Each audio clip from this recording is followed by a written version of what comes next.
362 BC, the Spartans were defeated again by the Thebans at the Second Battle of Mantenia. The Spartans were so wrapped up in their old-fashioned ways that they failed to learn from experience again and again, the most astonishing instance of which is their failure to win at Mantenia when they were confronted with exactly the same tactics that had defeated them at Leuctra. You stick your neck out. If somebody hits you, you don't do it again. You do something else. You learn from it. But Sparta did not go for innovations. It was in its character to be conservative and to retain what was there. Not only had Sparta lost its edge in traditional hoplite battle, it was incapable of the kind of flexibility needed to meet the challenge of new forms of battle. Warfare has evolved into naval warfare, to siege warfare, and all those require different skills than just valor or strength. They require knowledge, they require science. Once a city-state says we're going to poison your water, or we're going to fight you at night, or we're going to use slingers or archers or javelin throwers, then the Spartan system starts to collapse. 1,000 adult males. Ironically, the Spartan ideal of valor contributed to the decline. Developed a very dangerous sort of floating population of people who were Spartiates by birth, Spartiates by training, but had been deprived of Spartan citizenship. And so they were dishonored in a society in which honor was everything, and they would mean trouble.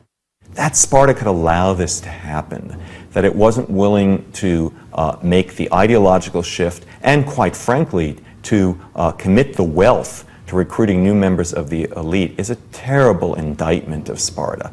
And it bespeaks a state that was perhaps not fully in touch with reality.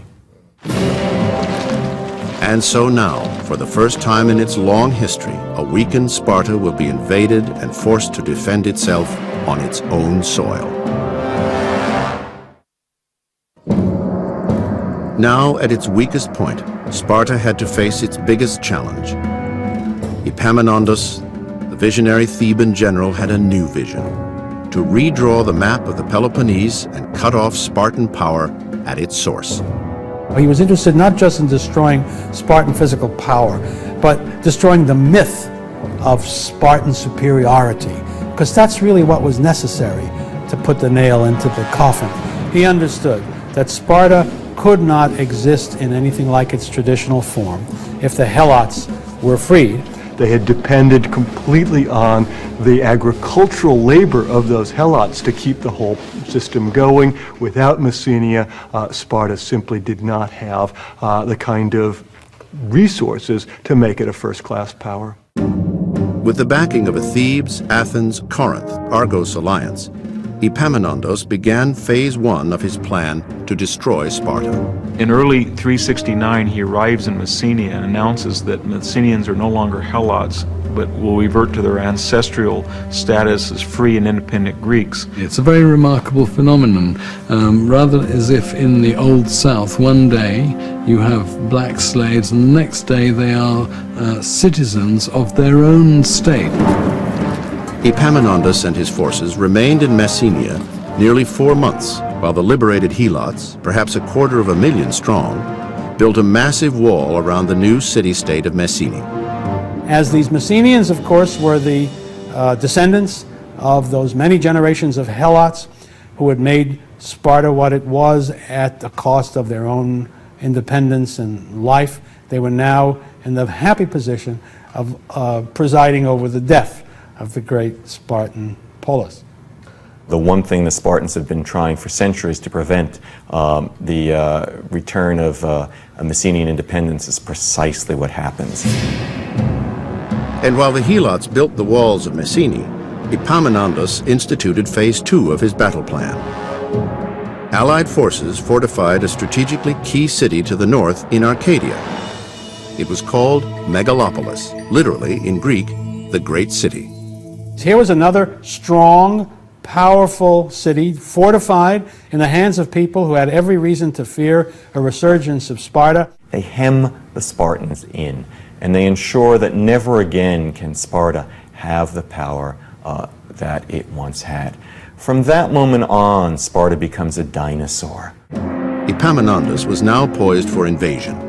He had the Spartans cornered, and he had 70,000 troops at his disposal. He was an absolutely brilliant man because through sheer moral authority he created an army of retribution. First foreign army to be in the valley of Laconia in 600 years. The famous saying that in the 600 years no Spartan woman had ever seen the smoke of the enemy's fire, that ended.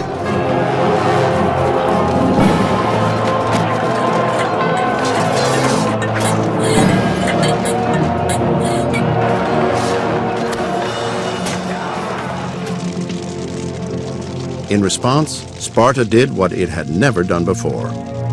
It retreated and resigned itself to becoming a second-rate power in the Greek world.